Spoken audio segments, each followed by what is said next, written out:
Hey guys, Parallel here. This is going to be part 2 in my series of the 7 Hero Support. And in this video, we're going to go over the Minion Bomber Prot player. So basically, a Necromancer monk that utilizes minions, bringing up lots of the small guys to beat up things and generate a giant army of the undead. And protection. So protection prayers in the monk line. So it's stuff like protective spirit and shield of absorption, stuff like that. But we'll go over all that. So, we have. Let's just get right into it. I'm like stuttering over words here, I apologize. Our first spell is Aura of the Lich. It's an elite enchantment spell. All corpses within earshot are exploited, and you animate a level 18 Bone Whore +1 for each corpse exploited in this way. 48 seconds, your death magic attribute is increased by 1. So basically, what it does for those. And before I actually continue with this, I am going to get better about explaining the builds in terms of like how they relate overall to your other skills and why you use them. But I'm still gonna read this stuff and explain it because we do have some people who don't entirely understand the skills and explain what. So I'll explain what they do. So what this spell basically does is it summons a minion, a really powerful Bone Whore, that has its level is generated basically off how many corpses you exploit, which is how many corpses are nearby when you cast a spell. And the level basically means how strong it is. And then, for 48 seconds, your death magic attribute is increased by 1. So every other skill that you have that is a death magic attribute, so Animate Bone Minions, Death Nova, Putrid Bile, those are all enhanced. Those skills are better because of that. So this synergizes well with all your death magic skills and keeps them more powerful. Next we have Animate Bone Minions. Exploit nearest corpse to animate 2 level 13 Bone Minions. So, summons 2 little creatures that'll help you out. They do damage. Synergizes well with Aura of the Lich because the level of the monsters will change as your death magic attribute goes up. So they get more powerful as you use that spell and keep it up. Death Nova. For 30 seconds, if target ally dies, all adjacent foes take 105 damage and are poisoned for 15 seconds. So, when one of your little bone minions is about to die, which they will because they don't have a lot of HP, you put this on them, or in this case your hero puts it on them because he's good with that. And then when it dies, it's basically like a bomb. Think of it like you hand your bone minion a bomb and say go over there, and then he dies and the bomb explodes. Everything around him takes 105 damage, and they're poisoned, so they take even more damage. They get those negative health regeneration pips. So this synergizes well with your bone minions. Masochism. For 28 seconds, you have +2 to your death magic and soul reaping attributes and sacrifice 4% of your maximum health whenever you cast a spell. So, in exchange for health, you can make your other skills more powerful. So, +2 to soul reaping, and death magic. So the death magic will make your bone minions and your death nova more powerful, and your putrid bile more powerful, which we'll get to in a second. As long as you're sacrificing health, but you have healers on your team, so that mitigates that. Next we have Putrid Bile. For 21 seconds, target foe suffers -3 health regeneration. If that foe dies while under the effects of this hex, all nearby foes take 89 damage. Think of like Death Nova almost. You have a bomb. You hand it to the enemy and go, here you go, buddy. Take this bomb. He now is losing HP for the 21 seconds that he's holding that bomb. And then when he dies while he's holding the bomb, it explodes, deals a lot of damage. So, you give it to, you can give it to low HP monsters, or you can just give it to monsters that you're focusing, and then they'll explode to almost snowball the advantage you have currently going in terms of damage. And then we get to the protection prayers that we have, which is why we're having a monk. Shield of Absorption. For 6 seconds, damage received by target ally is reduced by 5 each time that ally is hit while under the effects of this enchantment. So, reduces damage. That's basically all it says. For a brief amount of time, while this is on you, every time you hit, you're going to take less and less damage. So, pretty good to keep people alive.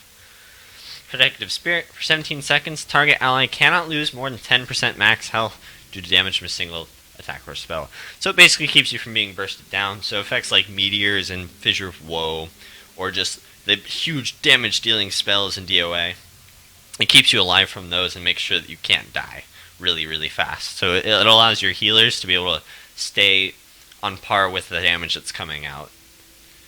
Aegis, for 9 seconds, all party members within earshot have a 50% chance to block attacks.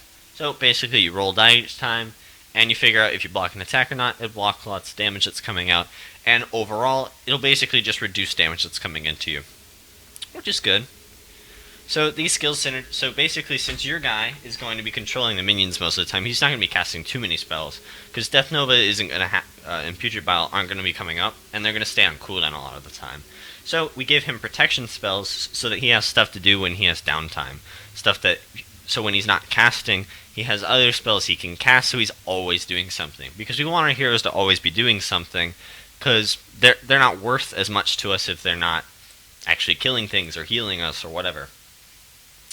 So, for this guy, we have plus 12 to Death Magic, plus 8 to Soul Reaping, and then plus 10 to Protection Prayers. Now, I know you're seeing 16 and 9 here. That's a result of the runes I have, which we'll go over. Now, let's go to his... Okay, so we have... So what you're going to do is the easiest way to craft a 40-40 set for this guy. So we have a Death Magic Wand and a Death Magic Focus. You can go to, like I said in the last video, you can go to the Vasberg Armory if you're Kurzik, or you can go to Leviathan Pits if you're Luxant, and you can craft these items. So you can craft the Bone Spiral Rod and the Bleach Skull, which requires 9 Death Magic, so it's Q9 for both of them, and it gives halves casting time of Death Magic spells and half the skill recharge of those spells, a chance of 20% for each, so 40% for both. And then we have Survivor Runes, Survivor Insignias for each of them, except for one. Sorry, I should clarify that. We have a Bloodstained Insignia, which says reduces casting times of spells that exploit corpses by 25%. So it keeps skills like, my hotkeys. It keeps skills like Animate Bone Minions coming up faster, so you can make a bigger army. And for the rest of them, we have Survivor Runes, which basically just gives you health, which is pretty good. Then, on the headpiece, we have Death Magic plus 3. So Superior Death Magic is the rune. So Necromancer's rune is Superior Death Magic. It'll give you Death Magic plus 3 and health minus 75, but we're not so much worried about the health because the Death Magic is much more important. And if you put these runes on your headpiece, it'll give you the plus 1 attribute thing that all the headpieces have. So it'll be another Death Magic plus 1. So Death Magic plus 4 on this, which is really good. And then we have Vitae runes on everything else except the boots. I shouldn't say that. We have Vitae runes on the tunic and the pants. Where they are isn't so much important. The gloves, we have the Vigor rune. The Vigor rune is basically the one-time lots of HP rune that you can put on your armor. So, like, I have the 30 health one, but you can put a bigger one on it if you want. I believe it's 41 HP and 50 HP, and they get progressively more expensive as you go up. And then for the last one, we have a Necromancer's Rune of Minor Soul Reaping, just to increase those Soul Reaping skills that we have, like... to increase those, like, Masochism. So it allows your Masochism to last longer, allowing your Death Magic and Soul Reaping attributes to stay up longer. And basically you're going to churn out a huge army of very, very powerful creatures very fast. These aren't too difficult to craft. It's 10 platinum plus the materials. Materials aren't too bad to craft, so I'd say about 15 platinum in total for this mixture. And then the runes, it really depends on your budget. So I would guess I spent about another 20 platinum on the runes and Insignias for this. But you can also go bargain bin hunting by sitting in Kamadan and trading with people, so that works out. And yeah, so this is your Minion Bomber Protection Necromancer. And I picked Olias.